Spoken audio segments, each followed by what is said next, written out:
Hi everybody, what's up? First thing I want to say is if you're new to the channel, well, thanks for coming. And also, excuse the green backdrop here. I tend to do a bit of game streaming, so you can check that out too if you want.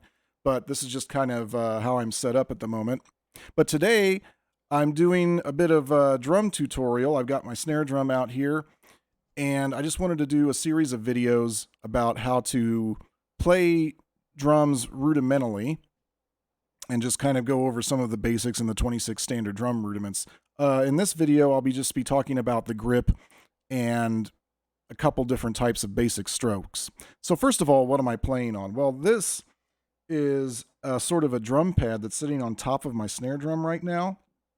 It's called a quiet tone, made by Sabian, and sometimes called a drum mute. I've had this for probably 16 or 17 years. And it's been a really nifty thing. You know, a lot of people will use the Remo drum pads, which are really good. But this actually takes it to the next step because it's as large of a playing area as a snare drum, and the feel of it is a little bit similar as well. My sticks, I'm using an old pair of Vic Firth SD1s, and this is what I'm going to recommend if you're just working on rudimental chops, stuff for band class, that sort of thing.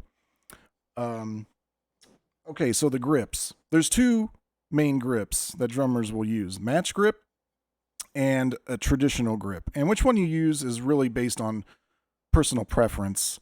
Or if you're in band in school or something like that, and your band director or percussion instructor has a preferred grip, then of course you'll use the grip that they're telling you to use. So first I'll talk about the match grip. With either grip, you want to make sure that you have what's called a fulcrum point on the stick where it can teeter-totter.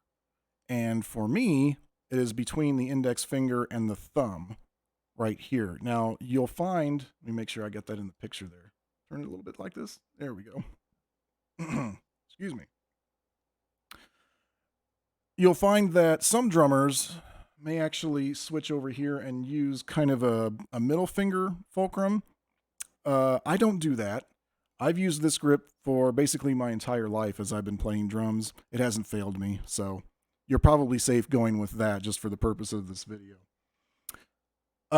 So that's where the stick is going to be teeter-tottering. If you have these last three fingers here loosely wrapped around, if you've got a death grip on the stick right here, you're not going to be very successful playing faster and more grueling material because all of the motion will have to come directly from your wrist and your arm, and most people don't have the stamina for that. So we have to use some physics in our favor and let the stick teeter-totter in there. Now I will say that it's tough to get this going at first because without practicing a lot and having the muscle memory for it, to keep a tight grip on the stick right here and to keep these three fingers free and clear to move however you want is difficult because there's like I said, there's some muscle memory to learn and also coordination. And so it doesn't happen overnight. It's just something that you kind of have to work on. And the same thing goes for the left hand too. So that's how you would do match grip. You would do that kind of the same way in both hands. So, traditional grip. A traditional grip, really it exists because, let me move this real quick and hopefully I'll remember to move it back. When drummers used to march and we didn't have the same kind of harnesses we have now, the drums would be angled like this. And so it wasn't possible to play, angled like this without having your elbow way up here in the clouds. So they developed a different grip where you could have your elbow down at your side. So what you do is you hold the hand out like this, and the stick goes right in here in the meaty part of your thumb, the webbing, if you will, I guess. And that's where your fulcrum point for this traditional grip will be in the left hand. I know as you're looking at this, it's not mirrored, so for you it looks like the right hand, but it's the left hand, trust me. And so when you're making the stroke, you're sort of waving the stick like this. And that way, if you move your hand just like this, back and forth a little bit, the stick will move just like that. So, and then what do you do with these 4 fingers? Well, again, muscle memory, coordination with the fingers over time. It doesn't happen overnight because you got to keep this tight and leave these fingers free and clear to do, whatever you want to do with them. But what you're supposed to do is have the stick sitting on the edge of the ring finger like this. Now, as you're playing, you may find that it starts to slip back like that, but you want to try and keep it towards the edge, like right at the fingernail. Index finger, pointer finger, comes over like this. Middle finger's kind of sticking up, but not really. But it's got to be out of the way so the stick can move between the index finger and the ring finger, kind of like this. So then, as you're making the stroke, then kind of like that. Get it up a little bit higher so you can see it. So then it's the same for the right hand. It's the same as match grip. Fulcrum point between the pointer finger, index finger, and the thumb. These 3 fingers stay loose so we can teeter-totter. So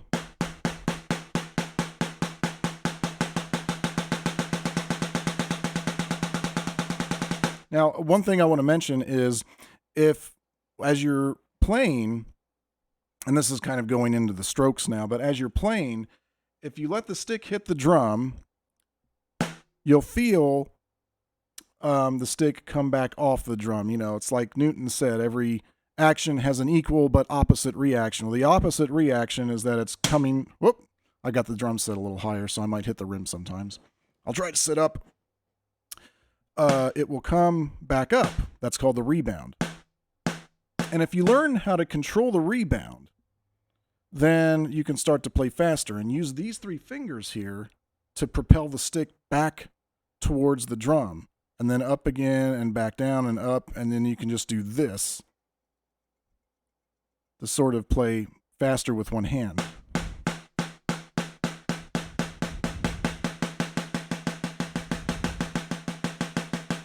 I'm not going to go warp speed because, number 1, it's not necessary. Number 2, I might be a little rusty.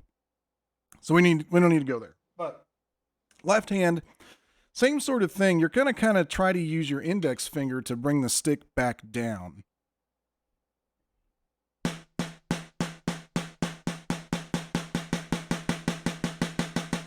Now, as you can see, I'm a little rusty. Notice that if this doesn't stay tight, what happens is it starts coming back until you've got nothing left. So you got to try to keep this part tight.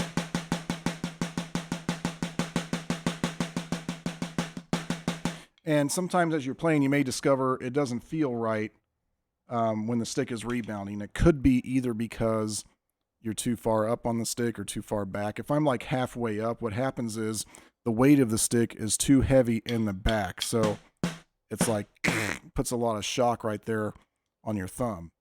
So you want to come back here. And I guess I should mention that on this grip, you probably want to have your fulcrum about an inch behind that second dot right there, if you're using the Vic Firth SD1s.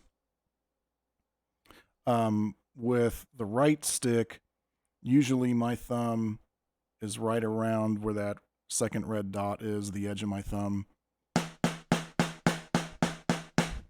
So you want some of the back end of the stick to be sticking out, because if you're too far back, it just doesn't work. The stick doesn't rebound right. So you've got your hands in the right place if the rebound just feels real nice and easy. Right there. Yeah. Okay.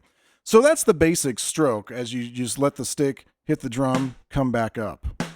And then you control the rebound with your fingers.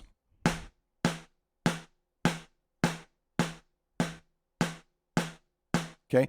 Now, there's a second kind of stroke that comes into play, especially when you start working on flam rudiments, which I'll do in another video. It's called the downstroke.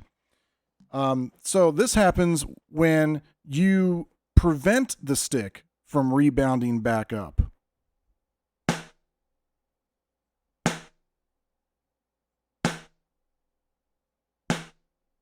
So as you can see, when I'm making the stroke here, I leave my wrist in the position when it's down. There is a split second of the stick just springing back up.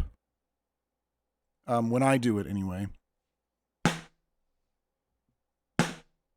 And you see, okay, that's another thing I was just going to mention. You want to be careful when you're practicing downstrokes not to actually buzz the stick into the drum. That's something you work on later for another reason. But for now, we just try to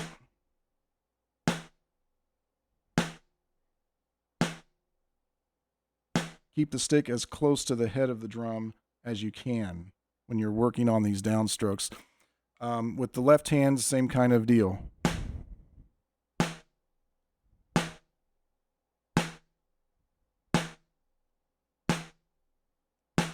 Okay, so that's the downstroke.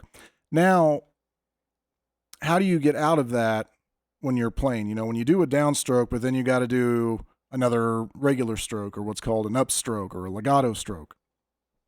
Well, that's another sort of thing you have to work on, where your stick is close to the drum, you hit it lightly, and then bring the stick up immediately.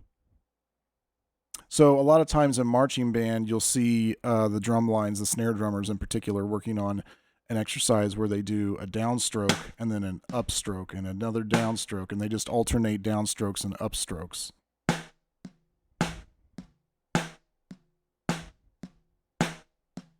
And then with the left hand.